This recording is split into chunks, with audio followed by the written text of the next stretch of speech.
Hello guys.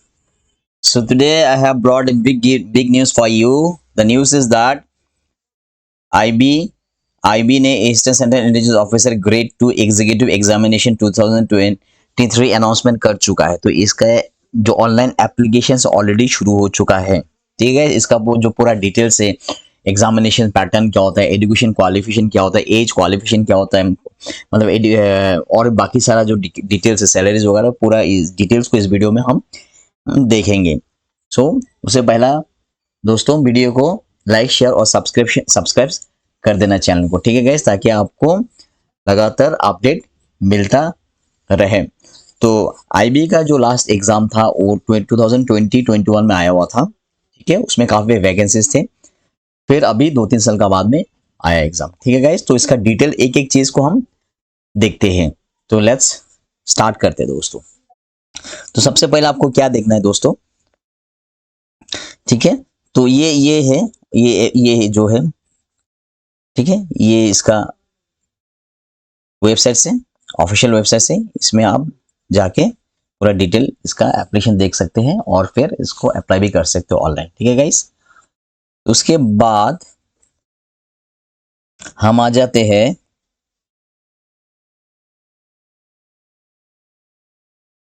ठीक है, हम आ जाते हैं एग्जाम। ठीक है, तो ये क्या है? एसीआई टू एग्जीक्यूटिव का पोस्ट है। ये ग्रुप सी में आता है, non gazetted non minister level का होता है। ठीक है, और इसका पे स्केल है क्या? ये लेवल 7 है। बहुत अच्छा रैंक का नौकरी है, जॉब है। इसका जो बेसिक पे 44,900 से लेके 1,42,400 तक है। ठीक है, और इसका जो ओवरऑल सैलरी आएगा, ये देखिए, इसमें बहुत कुछ है। लाइक फॉर एग्जांपल बेसिक पे तो इतना होता ही है, उसके बाद आपको डीए मिलेगा।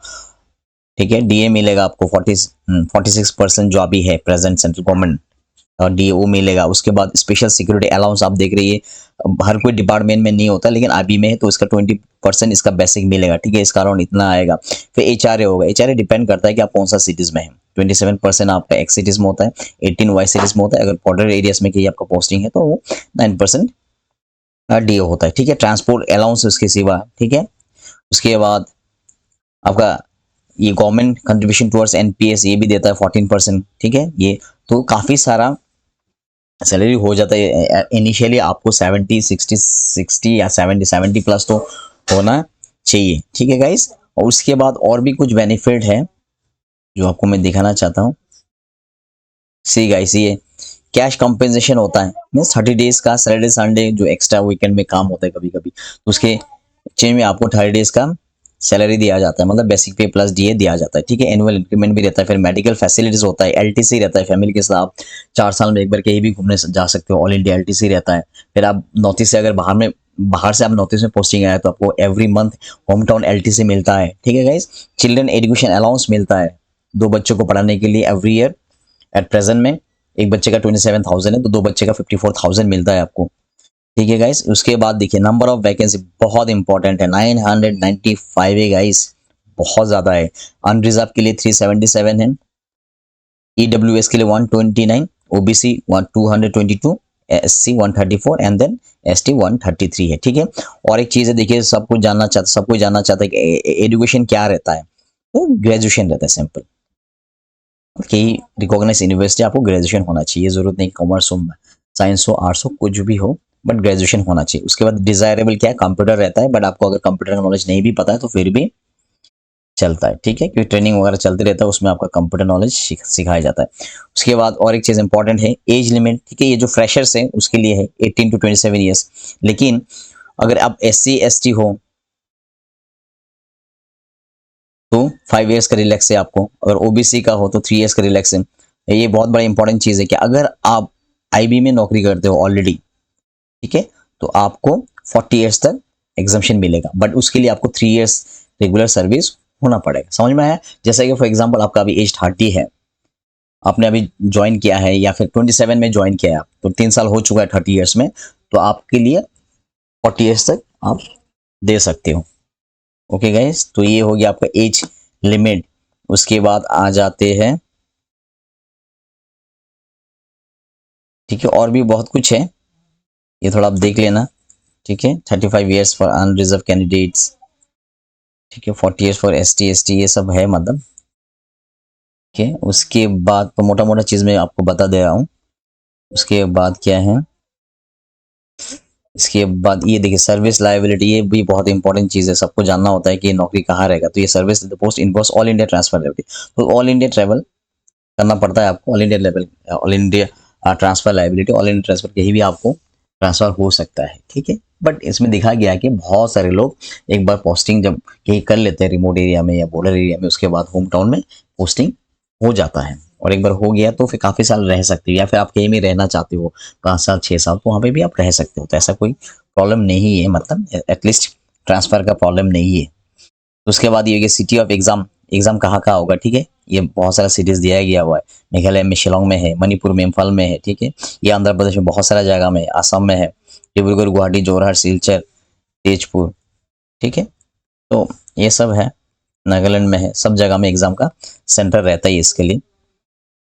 इसके बाद आ जाते हैं स्कीम ऑफ एग्जामिनेशन। एग्जामिनेशन में क्या रहता है, क्या कितना मार्क्स रहता है, तो सबसे पहले तो आपका टायर 1 होगा। टायर 1 में आपका 1 घंटा का होगा, 100 मार्क्स का होगा, ठीक है। और जैसे करंट अफेयर्स में 20 क्वेश्चंस होगा, 20 मार्क्स का, जनरल स्टडी 20 मार्क्स का, न्यूमेरिकल एप्टीट्यूड, इसमें एडवांस मैथमेटिक्स नहीं आता, लाइक ज्योमेट्री, मेंसुरेशन, ये सब वगैरह नहीं आता, ठीक है। अरिथमेटिक वगैरह ये सब ज़्यादातर आता है, रीजनिंग एंड इंग्लिश, ठीक है। तो 20 100 मार्क्स का आता है, ये हो गया टेयर 1 में, ठीक है। तो उसके बाद नेगेटिव मार्किंग है 1/4 मार्क, ठीक है। उसके बाद में एग्जाम पास करने के बाद में ऑब्वियसली इसका क्वालिफिकेशन कुछ रहता है ना, मेरिट बेसिस में आपको आना पड़ेगा। उसके बाद आपको देना है टायर 2 एग्जाम। टायर 2 एग्जाम में क्या रहता है, डिस्क्रिप्टिव टाइप रहता है, सी टायर 2 एग्जाम्स, ठीक है। डिस्क्रिप्टिव टाइप पेपर रहता है, 50 मार्क्स का रहता है। इसमें इसमें क्या क्या रहता है, ऐसे रहता है 30 मार्क्स का, इंग्लिश कॉम्पोजिशन एंड प्रेसिस रहता है 20 मार्क्स का, तो 1 घंटा का ये भी 50 मार्क्स का है। उसके बाद में आपको इंटरव्यू रहेगा, टायर 3 है जो कि इंटरव्यू है। इंटरव्यू में मतलब आपका डॉक्यूमेंट वेरिफिकेशन भी रहेगा। उसके बाद और सारा प्रोसेस है, लाइक मेडिकल है, थोड़ा बहुत फिजिकल नहीं होता, मेडिकल रहता है, फिर ट्रेनिंग रहता है। उसके बाद में 2 साल का प्रोबेशन रहता है, प्रोबेशन का बाद आपका पोस्टिंग होता है। तो ये सारा डिटेल है, मोटा मोटा चीज़ मैं आपको बता दे रहा हूँ, ठीक है।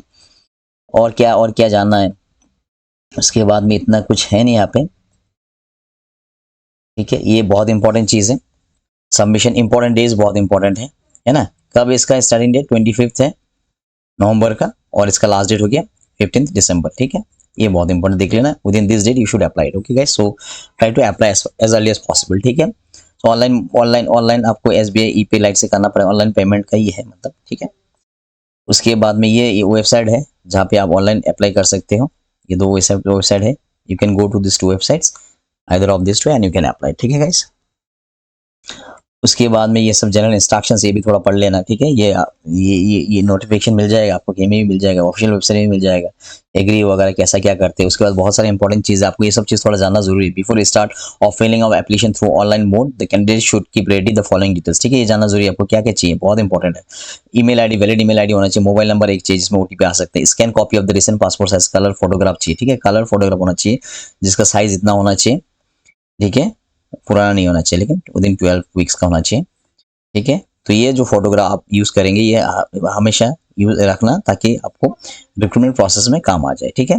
उसके बाद सिग्नेचर को स्कैन करना है, इसका भी एक साइज रहता है, ठीक है, देख लेना। वैलिड आईडी प्रूफ, ठीक है, आईडी प्रूफ, एपी को आधार हो, सर्टिफिकेट्स वगैरह भी चाहिए, तो ये सब वगैरह रेडी कर लेना सबसे अप्लाई करने से पहले, ठीक है। और अप्लाई कैसा करना है, अप्लाई तो ऑनलाइन करना है, ये बताया, ठीक है। ऑनलाइन अप्लाई करना है तो क्या करना है, ईमेल आईडी रहना है, एक मोबाइल नंबर रहना है, ठीक है, मोबाइल नंबर ईमेल आईडी रहना है, ठीक है। क्या हो रहा है, उसके बाद में, ठीक है, ये सब थोड़ा है, रजिस्ट्रेशन का प्रोसेस है, इसको देख लेना। तो सेम रजिस्ट्रेशन ही है, तो ये तो बता दिया आपको, ठीक है। फोटोग्राफ इमेज होना चाहिए, कलर फोटो होना चाहिए, लाइट ब्लैक होना चाहिए, फेस शूट कवर 70 to 80% होना चाहिए, avoid in forms of colour matching the background होना चाहिए, ठीक है। सिग्नेचर की सेम चीज़ है, ठीक है, व्हाइट पेपर में करना है, ब्लैक इंक में करना है, ठीक है गाइस। उसके बाद में स्कैन करके उसको डालना पड़ता है। उसके बाद में once the application is submitted होने के बाद क्या होता है, ठीक है, तो SBI में जाइए इस तरह, ठीक है, 100 रुपीज़ जो भी है, जितना है वो मैं देखता हूँ, देख के बता दो कितना की वो फीस वगैरह है, ठीक है। इसको फीस के बारे में बताया गया है, उसके बाद में और क्या है, सी एग्जामिनेशन फी, ये एग्जामिनेशन फी है, ठीक है। ऑल कैंडिडेट्स सबके लिए कितना है, 450 है। You are EWS OBC categories के लिए ये है, ठीक है, तो 450 है। Mode of payment online offline दोनों है, ठीक है, SBI से कर सकते हो। क्लोजिंग डेट वेरी इंपॉर्टेंट, 15 तारीख को दिसंबर का 23:59 में रात 12 बजे से 1 मिनट पहले तक है, तो देख लेना, ये भी कर लेना जल्दी जल्दी, जितना जल्दी हो सके, ठीक है। उसके बाद और क्या है, ठीक है, इसमें फॉर्म्स वगैरह है गाइस। तो ये रहा आपका डिटेल इसका कैसा रहता है, क्या एग्जाम है, क्या एजुकेशन क्वालिफिकेशन, सब कुछ मैंने आपको बता दिया है, ठीक है गाइस। तो अच्छे से अप्लाई कर देना, इसके लिए पढ़ाई भी कर लेना, ठीक है, जो जो सिलेबस है सारा पढ़ाई कर लेना, ठीक है। करंट अफेयर्स बहुत इंपॉर्टेंट, इसमें ये भी पढ़ लेना, ठीक है। एग्जाम पैटर्न वगैरह, प्रीवियस क्वेश्चन पेपर्स वगैरह देख लेना जो जो है, ठीक है गाइस। सो वीडियोस को लाइक शेयर कर देना दोस्तों के बीच में, ताकि उसको भी पता चले कि एग्जाम आया हुआ है, और चैनल को भी सब्सक्राइब कर देना ताकि आपको और अपडेट मिलते रहे, ठीक है guys. Thank you guys for watching guys.